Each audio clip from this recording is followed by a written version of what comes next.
عثمان رضي الله عنه وأرضاه وصحابي جليل كهاية الدنيا دي إلهي كو امتحامي لو شيء إن الامتحامي يولي من إسكا الصبرين عجيب beertii nebigu uu ku jiray buu albaabka loo garaacay nebiga Abu Muusa al-Ash'ari baa irid taagnaa markaasuu nebiga u sheegay ya rasuul albaabka waxa garaacay Abu Bakar markaasuu nebigu soo gal ka dhaab Abu Bakar jannada ugu bishaaree haddana Abu Muusa halkii buu fadhiistay haddana waa la garaacay waayo waa Umar waa ku soo idan qaadiye u kaadi ya rasuul Umar baa albaabka jooga soo gal ka jannada ugu bishaaree haddana waa la garaacay ya rasuul waayo waa Usmaan baa albaabka taagan u bishaaree janno balaayaa siibi doontana u bishaaree buu rasuulku yiri markii loo sheegay leeyahay nabigu jannana uu kugu bishaareynaya adduunyadana balaayo iyo masiibo kugu dhici doonta wuxuu ku jawaabay Allahul musta'an Allahul dad safka hore ku wada tukataan ama mid meelaha iska barjayo qaraabadiina hadduu laba jeer ku yiraahdo warniyo manaan baan kugu arkado baawar kula qalime ka waran waxaad oran waraado noloshidaad ka xuntay daay karqabatee Soomaa waad ka raabsan waa mid meelaha iska barjayo qaafila oo masaajidada iyo diinta Ilaahay ilaaqa la lahayn hadduu laba jeer riixun ku sheegaa saa u nixo qodsada u qarqariyo ruuxba ku dhacaya Muhammad alayhi salatu wasalaam saadiqul masduuq baa u sheegaya inuu balaaya adduunyada ku asiibi doonto waxa uu leeyahay haddana Allahul musta'an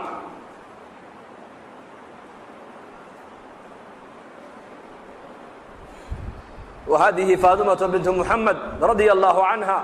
سيدة نساء هذه الأمة في الجنة أزواج النبي عليه الصلاة والسلام والنبي قد حفظيه أي فاطمة النبي أصوغ شيء ويكفر ستي ويدنكتي ودنكتي النبي عليه الصلاة والسلام إن انتيسي مرقاسو كالي فاطمة يرمى خو شاقي دكتو وحو شاقي وعيد الوان للمية للما قضالة فاطمة عائشة أركيس أم المؤمنين رضي الله عنها مرقابو النبي يقول هذا كالي فاطمة رين كلام خو شاقي دكتو وحكا له شاقي إسلام مركيبا فاطمة هذا ويقص الشيء فرح عليه عائشة مالين دنبا u yeedhay oo diraarintii maalintaadii aabahan dhex martay ee marna ku oyday marna aad ku farxaday ii sheeg markaa bay tiri hooyo ku sheegi maayo sirtaas aniga iyo nabiga naga dhaxayso kuma sheegayo walaakin Aisha may halmaamine markii nabigu kaleey salaatu wasalaam adduunyada uu ka intiqaalay ay maalin u yeedhay ka tiri maadaama nabiga adduunyada ka intiqaalay sirtii adiga nabiga naga dhaxaysa maanta inaad sheegto way ku banaantay ii sheeg markaas ay tiri hadda waan ku sheegaya arrin sirta u horeysay kalilmeeyo waxay hayd waxa uu ii sheegay geeridiisu ii sheegay inay dhowdahay dadna waan ooyay tiin oo intaad ugu arkayseen sirta labaad uu ii sheegay ku farxay waxay igu hayd wuxuu igu yiri ooyin Faaduma ya Aamus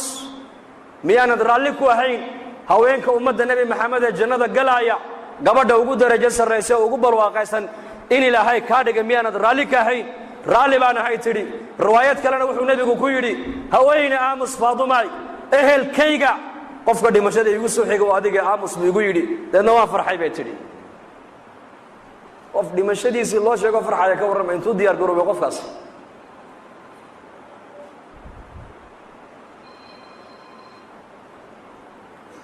Hisham ibn Abd al-Malik ayaa u yeedhay Abu Hazim Yazid al-Raqashi wuxuu yiri su'aal baan ku weydiin buu sheekh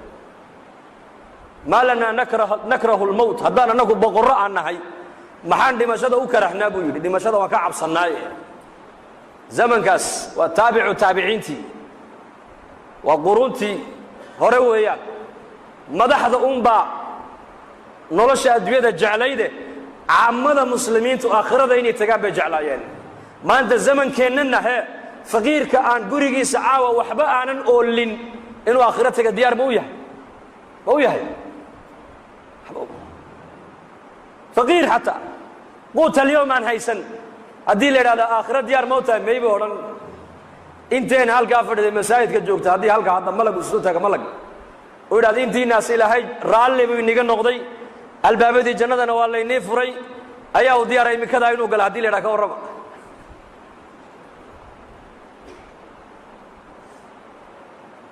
wuxuu yiri Abu Hazim baydi waxaad dimashada u karhaysaan ana ku jawaabi hay adduunyadan ayaad camirteen waad qurxiseen aakhiradiina waad iska kharribteen oo waad baabi'iseen marka daarta aad qurxisateen aad camirteen inaad ka tagtaan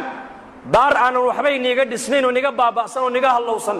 inaad u guurtaan dee oggolaani maysaan buu ku yidhi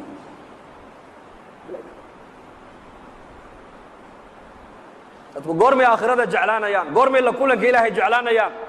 waa marka dadka acmaali ka horrayso waa marka sahay ay ka horrayso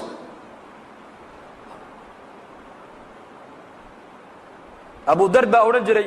saddex baan adduunyada ugu jecelahay dadkuna way karhaan dhimashada iyo faqriga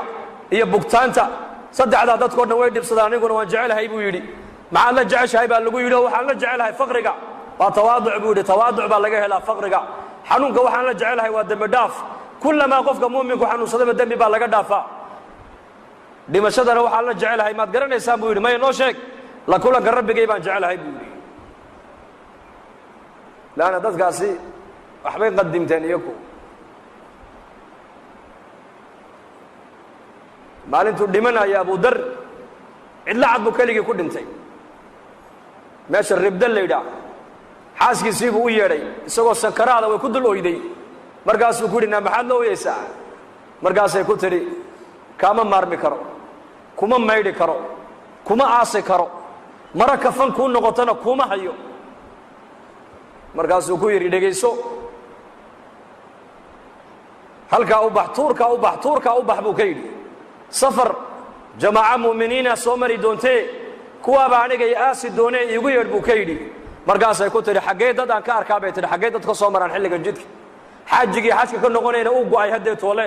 oo xajkiina mar horaa laga noqdee dadka dariiqa soo marayaad sheegaysa waa dadkee bay ku tidhi nayaa i dhegaysa buu yidhi koox anigu aan ka mid ahay annagoo maskiidka dhex fadhin oo xalaqad fadhina ayuu nebigu nagu soo baxo wuxuu yidhi mid baa iniga mida ininka